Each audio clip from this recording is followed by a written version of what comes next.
नमस्कार, हम वीरेन्द्र मन। जनकपुर के एक परिचय फोहर से हो धार्मिक सांस्कृतिक महत्व के ई शहर कतौ न कतौ व्यक्ति सबके अव्यवस्थित रूप से या सरोकार वाला निकाय जनकपुर नगरपालिका जनकपुर धाम उपमहानगरपालिका जे रूप से फोहर के व्यवस्थापन कर चाहिए ओकर अभाव के कारण से जनकपुर में जत तत फोहर दिखाई दे मुदा किछ गोटे अबै छै जनकपुर में और जनकपुर वासी के एक चेतना के झकझकबै छथिन और कहै छथिन जे सब दिन एहने नहीं रहते। वो व्यक्ति जे अहाँ देखबै तो श्वेत वस्त्र लगा के सड़क साफ कर दिखाई देता, विश्व हुनकर सफा हो वो हुनकर चाहना है। एक काठमांडू के कीर्तिपुर निवासी एठाम आबि के सफा करे छथि। आइ हम सब हुनकर वो लक्ष्य किया चाहलखिन जे जनकपुर या विश्व के सफा हो शहर देखल चाहलखिन और हुनकर ई लक्ष्य से हो जे हम मरद काल में से हो ई जे सफाई है झाड़ू से लक मरी चाहना। आइ हुनका संगे हम सब गपशप क और नेपाल पत्रकार महासंघ आई वो जे अभियंता छथि उनका सम्मान करके वो दृश्य सहित हम उनका संगे गपशप क अपने सबके जानकारी दे जे वो हिनकर अभियान के तात्पर्यता की त।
सबभन्दा पहिले त तपाईको परिचयबाट सुरु गरौँ। धन्यवाद। मेरो नाम राजमान मानव। मेरो जन्म काठमाडौँ कीर्तिपुर। मेरो घर चाहिँ यो विश्व नै। मेरो अन्तिम इच्छा भनेको म मर्ने बेला पनि यो प्राण छोड्ने बेला पनि म बढारिरहेको अवस्थामा मेरो यो प्राण छोड्ने इच्छा र मेरो उद्देश्य चाहिँ यो आउने 80 सालबाट नेपालीले नेपालमा फोहोर नगराउने समाजमा फोहोर नगराउने र सन् 2028 बाट विश्वका मानवले विश्वमा फोहोर नगराउने अथवा मानवीय फोहोरलाई व्यवस्थापन गर्ने उद्देश्य लिएर म 2066 सालमा मेरो मनमा सोच आयो र 67 सालदेखि एक किसिमले यो विश्व सफाइको लागि म आजीवन वनवास्य जीवन र मेरो सधैँ नै 365 दिने यही ड्रेसमा हुन्छु। म अरू कुनै ड्रेसमा पनि हुँदैन। यो मेरो चाहिँ प्रतिज्ञा नै। यो म 24 आवर म सफा गर्न रेडी। हजुर जुनैसुकै अवस्थामा पनि। मानव कसरी भयो? मानव तपाईले लेख्नु हो नि, मानव कसरी किन लेख्नु पर्यो? यो यस्तो हो कि हामी सबै एउटा अब कुकुरलाई नाम लिएर बोलाउँदैन, हामी कुकुर भन्छौँ। अब अरूको सबैको जनावरलाई चाहिँ हामी उहाँहरूको चाहिँ एक किसिमको ठहर यो कुकुर भनेर चाहिँ अथवा बाघ भनेर अथवा बिरालो भनेर त्यसरी चाहिँ हामी सम्बोधन गर्छौँ। अनि हामी मान्छेमा मात्र यस्तो भयो कि तपाईँ मधेसी मानव भए पनि म पहाडी उहाँ बाहुन, उहाँ राई, उहाँ छेत्री भनेर हामीले यो किसिमले विभेद गर्यो। आज मलाई लाग्छ यो सबै मान्छेको ठहर हामी मानवै हो। अमेरिकाले सायद यो सबै मान्छेको ठहर मानव राखेको भए चाइनाले यो वेपन्सहरू मलाई लाग्छ बनाउँदैन थियो। कति सहरसम्म अहिले सफा गर्नुभयो र कति सहरसम्म पुग्नुभयो नेपालको? नेपालको म चाहिँ मेची महाकाली अथवा महाकाली मेची हाम्रो चौथो पटक भइसक्यो। 4 पटक। हामी विशेष गरी चाहिँ यो जाडो मौसममा चाहिँ यो तराई बेल्ट हुन्छौँ र अनि तपाईँको चाहिँ यो गर्मी मौसममा हामी पहाडी एरियामा नेपालको अब धेरै नै अब नामले नै नसकिने गरे अब सबै धेरै जस्तो सहरहरूमा अथवा मानव बस्ती धेरै भएको ठाउँमा तपाईँको पहिला पुरानो नगरपालिकाहरू सबै नै सिद्धिसक्यो। अब नयाँ थपेकाहरूमा पनि त्यो बाटोमा पर्ने धेरै ठाउँहरू चाहिँ बढारिसके। पहाडमा पनि धेरै ठाउँहरू बढारिसके र विदेशमा चाहिँ म चाहिँ सबभन्दा 4 ठाउँ बङ्गलादेश, इन्डिया, श्रीलङ्का हामी बढाएका छौँ। र अब योपालि हाम्रो अफ्रिकाको कार्यक्रम हो, तर योपालि कस्तो भयो भन्दाखेरि यो कोरोनाले गर्दाखेरि हामी विदेश जान सकेन। त्यसैले फेरि हामी जनकपुरबाट योपालि 4 वटा नगरपालिका जनकपुर, वीरगञ्ज, नेपालगञ्ज र विराटनगर सफा गर्ने हाम्रो सबभन्दा धेरै फोहोर हाम्रो देशमा कुन सहर लाग्यो यहाँलाई? सर यो कस्तो भन्दाखेरि यो छिनछिनमा चेन्ज भइरहने यो विषय भनेको अब 10 दिन अगाडि त्यो ठाउँ फोहोर छ भने फेरि त्यहाँको समाज लाग्यो भने 1 घन्टामै सफा हुने। त्यसकारण अब राज्यको हिसाबले एउटा क्याटेगोरी त छ। नेपालमा जस्तै जनकपुर फोहोर छ, नेपालगञ्ज फोहोर छ, हजुरको चाहिँ वीरगञ्ज फोहोर छ, तपाईँको विराटनगर फोहोर छ। फोहोर त धेरै सबै ठाउँ नै फोहोर छ, तर त्यसमा पनि अलिकति अरू ठाउँभन्दा अलि धेरै। तर म यो 6औँ पटक जनकपुर आउँदाखेरि पहिलाको तुलनामा यो जनकपुरका मुख्य सहरहरू एक किसिमले यो आमूल परिवर्तन भयो जस्तो। कस्तो भन्दाखेरि व्यक्तिमा कि संस्थामा? नगरपालिका किनभने यो फोहोर सफा गर्ने नगरपालिका पनि हो र फोहोर गर्ने भनेको व्यक्ति पनि हो है। अनि त्यसमा तपाईँलाई के लाग्यो, व्यक्तिमा परिवर्तन भयो कि नगरपालिकाले हैन सफाई गर्यो त्यो लाग्यो? यो कस्तो भयो भन्दाखेरि यहाँको विकासले गर्दाखेरि चेन्ज भएको। जस्तै पहिला यो बाटोहरू चाहिँ फराकिलो थिएन, त्यहाँ नाली यताउति दुवै साइडमा नाली हुन्थ्यो, त्यहाँ सबैले फोहोर फालिन्थ्यो। अहिले यो बाटो फराकिलो भएपछि नाली सबै नभएपछि मान्छेले फोहोर फाल्ने पहिला जस्तो नालीमा फोहोर फाल्ने ठाउँ नभएपछि आफैले एक किसिमले म्यानेज गरेछ र थोरै तपाईँको चाहिँ नगरपालिकाले पनि यसमा चाहिँ पहल गरेको छ।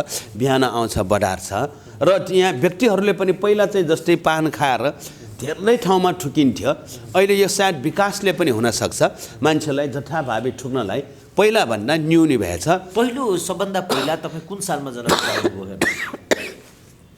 म 2071 सालमा यो जनकपुर आएको थियो सफाइको लागि। अनि त्यस बेला चाहिँ एक किसिमले यो जनकपुर यस्तो किसिमको अनम्यानेज थियो कि बाटोभरि सुँगुर देखिन्थ्यो र बाटोभरि फोहोरहरू देखिने। तर अहिले चाहिँ त्यसरी चाहिँ पहिला जस्तो छैन। अहिले तुलनात्मक रूपमा हेर्ने हो भने यो सहरी क्षेत्र हेर्ने हो भने जनकपुर पहिलाको तुलनामा 50% यहाँको जनताले, राज्यले, निकायले यसमा चाहिँ ध्यान दिएछ। तर यहाँको एउटा कमजोरी मैले के देखेँ भन्दाखेरि यहाँ डम्पिङ साइट पनि नभएको, ल्यान्डफिल साइट पनि नभएको। यो जनकपुरवासीलाई मेरो विनम्र अनुरोध, यसमा एउटा पोलिटिक्स नगरिदिनुहोस्। यो जनकपुरको सबभन्दा ठुलो समस्या भनेको अहिलेको अवस्थामा फोहोर हो। त्यसकारण सबै जनताहरू मिलेर, सबै राजनीतिक पार्टीहरू मिलेर एउटा चाहिँ dumping site, minimum dumping site एउटा हामी चाहिँ छनौट गरेर त्यसलाई चाहिँ सुचारू गरौँ। अहिले के छ भन्दाखेरि जनकपुरको जहाँ पाएँ त्यही चाहिँ डम्पिङ साइट देखेँ। त्यसकारण यसलाई चाहिँ हामी निश्चित ठाउँमा एउटा डम्पिङ साइट चाहिँ सम्पूर्ण जनकपुरवासीको हित अथवा सम्पूर्ण जनकपुरवासी अथवा यो संसारकै नेपालकै एउटा चाहना यो जनकपुर, किन भन्दाखेरि धेरै नै पर्यटक आउने ठाउँ। त्यस भएको कारणले यसलाई चाहिँ सफा गर्न सक्यो भने यो विश्वमा नै एक किसिमको पोजिटिभ मेसेज जनकपुरको कस्तो मेसेज छ भन्दाखेरि जनकपुर भनेपछि फोहोर सहर भनेर अरू सबै जनतामा त्यस्तो किसिमको धेरैमा त्यस्तो मानसिकता भएको जसरी तपाईँले अभियान बनाउनुभयो नि अभियानमा हिँड्नुभयो अभियान बनाउनुभयो त्यस अवस्थामा तपाईँको अब घर परिवारसँग पनि त्यतिको सम्पर्क नहोला बालबच्चा होला तिनीहरूले भन्दैन तपाईँले कुन अभियानमा लाग्नुभयो यसको फाइदा किनभने अहिले जति मान्छेले अभियानमा लाग्छ नि मानव भनेको स्वार्थी पनि हुँदो रहेछ उसले जति अभियानमा लाग्छ त्यसको सोच के हो भने त्यसबाट हामी बेनिफिट लिउँ त्यो सोच्दैन तपाईँको छोराछोरीले यो त्यस्तो के पनि छैन मेरो घरमा कस्तो भन्दाखेरि 2017 साल असोज 16 गते म यसरी यात्रामा हिँडेको 67 सालदेखि तर 2017 साल असोज 16 गते चाहिँ मेरो घरमा मेरो नातेदारहरू मेरो टोलका दाजुभाइहरू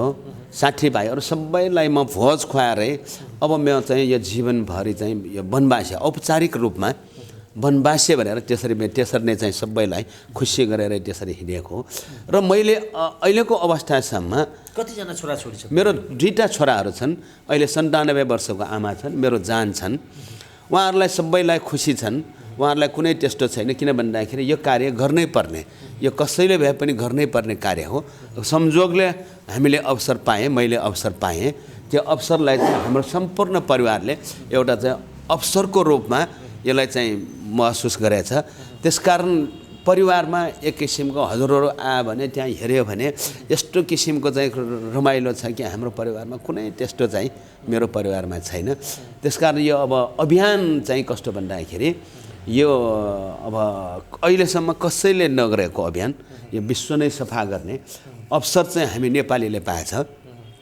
त्यो पाएकोले म साह्रै खुसी छौँ र यसको अर्थ चाहिँ म आफैलाई एउटा गौरव महसुस गर्दछ त्यही त मैले भन्न खोजेको के हो भने कुनै पनि व्यक्ति बेनिफिट चाहन्छ क्या बेनिफिट पैसा चाहियो मान्छेले कुनै अभियानमा तपाईँ हिँड्नुभयो नि तपाईँको स्वार्थ नभए पनि मान्छेले हेर्दाखेरि ओ यो सफा गरिदियो होला कतैबाट पैसा ल्याएछ कि के छ भन्ने चिन्तन पनि हुन्छ सोध्छ कि सोध्दैन तपाईँलाई यो बेनिफिट भनेको हामीले नबुझेर हजुर बेनिफिट के लिने हजुरलाई यहाँ हजुरले अब यो बाटोमा गइरहेको अवस्थामा 4 जना मान्छेले हजुरको राम्रो पोजिटिभ कुरा गर्यो भने त्यो जस्तो हजुर खुसी हुने अरू कुनै हुँदैन हजुरसँग अरबै होस् खरबै होस् तर समाजले हजुर चाहिँ राम्रो मान्छे भन्यो भने हजुर यति खुसी हुन्छ कि त्यो जस्तो खुसी केही हुँदैन त्यसकारण मानवले सबभन्दा पहिला हैन म हजुरकै पोइन्टमा यो किन भन्दाखेरि मैले पनि धेरै महसुस गरेँ यो लाइफमा अब पैसा भनेको मान्छे पैसाको पछाडि लाग्छ फाइदाको पछाडि लाग्छ त्यो फाइदा कति क्षणको लागि हो किनभने समाजले तपाईँले फाइदा लिएर समाजलाई बिगारेर फाइदा लिएर तपाईँले सबैले मान्छेले चाहिँ नराम्रो मान्छे भन्यो भने त्यो फाइदा हुन्छ कि बेफाइदा हुन्छ आर्थिक रूपमा थोरै लाभ होला तर सामाजिक रूपमा त्यो जस्तो खराब कोही पनि नभएको कारणले पैसा भनेको हजुरलाई थाहा छैन हजुर पैसाको पछाडि किन दौडिरहेको मलाई लाग्छ तपाईँसँग उत्तर छैन कति पैसा हजुरले कमाउनु चाहेको त्यो पनि हजुरसँग उत्तर हुँदैन अनि घर कतिवटा चाहिने खेत कतिवटा चाहिने त्यो पनि हजुरसँग उत्तर छैन यो उत्तर नभएको विषय त्यसकारण हजुरले जतिसुकै कमाउनुहोस् हजुरको छोरा एउटा अलि नराम्रो सङ्कटमा लाग्यो अथवा बिरामी भयो अथवा परिवारमा कोही भयो भने त्यो सम्पूर्ण पैसा नाश भएर जान्छ त्यसकारण यो पैसाको कसो भने तपाईँले यो घरै बनाए पनि घर त यही हुने हो यो सर्ने पनि होइन तपाईँ बाँचुन्जेल उपभोग गर्ने मात्र हो हजुरको जीवनमा जति चाहिने हो त्यति मात्र भए त्यही त मान्छेले के गर्दो रहेछ भने मान्छेको सबभन्दा प्रमुख लक्ष्य हो आर्थिक आर्जन गर्ने जसरी पनि पैसा कमाऊ भने हो बिरलै व्यक्तिहरू यस्तो छन् जसले यो होइन पैसा चाहिएन त त्यसलाई मान्छेले अरू किसिमले हेर्दो रहेछ होइन समाजले अरू किसिमले हेर्दो रहेछ त्यो मैले मेरो बुझाइ या सामान्य हिसाबमा व्यक्तिको बुझाइ भनेको त्यही हो अनि तपाईँले जसरी गाउँठाउँ अब तपाईँको घर परिवार होला पैसा होला किन तपाईँको लक्ष्य भएन कि म पैसा कमाऊ यो कहाँ गएर फसेको यो अभियानमा लागेको जस्तो लागेन त्यस्तो होइन यो कस्तो भन्दाखेरि तपाईँले अहिले नै भन्नुहोस् अरबपतिहरू कति छन् यो संसारमा कसैले उहाँहरूको नाम लिए छैन उहाँहरू बाँच्छुन्जेल अथवा तपाईँको सम्पर्कमा छ भने हजुरले थोरै लिएला। आज तपाईँको यही ठाउँमा सीताजी, रामजी, भगवान अब गौतम बुद्ध यस्ता धेरै नै दार्शनिकहरू छन्। आज उहाँहरू आफ्नो लक्ष्यमा सफल भएको कारणले त्यसमा चाहिँ उहाँहरूले लक्ष्य हासिल गरेको कारणले आज कोही पनि तपाईँले संसारको सबभन्दा धनी भनेर एउटा कुबेर मात्र नाम लिन्छ। अरू कसैको हजुरले नाम लिएको देखेँ? कति छ घर जग्गा परिवार या सम्पत्ति के छ? यत्रो सम्पत्ति भने यस्तो हुन्छ कि यो बुझ्न किन इन्ट्रेस्ट लाग्यो भने मान्छेले के बुझ्छ भने प्रायः जसो यो अभियानमा लागेपछि अब त्यस्तै होला भने पनि हुन्छ कि त्यो मैले बुझ्न खोजेको। यत्रो मेरो कस्तो भन्दाखेरि म पहिला किर्तिपुरको मेरो टोलको सबभन्दा गरिब मान्छे म 57 सालसम्म। तर अब मलाई अहिलेको अवस्थामा किर्तिपुरवासीले अथवा मलाई चिन्ने मान्छेहरूले अब यो मान्छेसँग कति सम्पत्ति छ भनेरै थाहा छैन। आफैलाई थाहा नहुने गरी सम्पत्ति भएको मान्छे भन्छ। कसरी यति जोड्नुभयो त? यो कस्तो भएको भन्दाखेरि यो मान्छेले नराम्रो सोचेर कहिले राम्रो हुँदैन। मान्छेले तपाईँले केही होइन, म चाहिँ एउटा बाटोमा हिँडिरहेको मान्छे जस्तै यो सफाइ पनि मैले भेटेको 60 सालमा मेरो मनमा आएको। अनि मेरो उसमा पनि तपाईँको कस्तो भन्दाखेरि म 57 सालमा एउटा सहकारीमा जोइन भएँ। त्यो सहकारीको उपाध्यक्ष भएपछि त्यो सहकारीमा 6 वर्ष मैले त्यसको पैसालाई युज गरेँ। त्यो 6 वर्ष युज गर्दाखेरि मैले रियालिटीमा भन्दाखेरि त्यस बेला 300 रोपनी जग्गा किनबेच गरेर 300 रोपनी जग्गा किनबेच गरेको थिएँ। अनि त्यो 6 वर्षमा म आफैले अनौठो हुने किसिमले अब मेरो घर परिवार मेरो छरछिमेकी पनि अनौठो भयो, म आफै पनि अनौठो, म कुनै पनि त्यस्तो व्यवसाय गर्छु भनेर लागेको पनि होइन।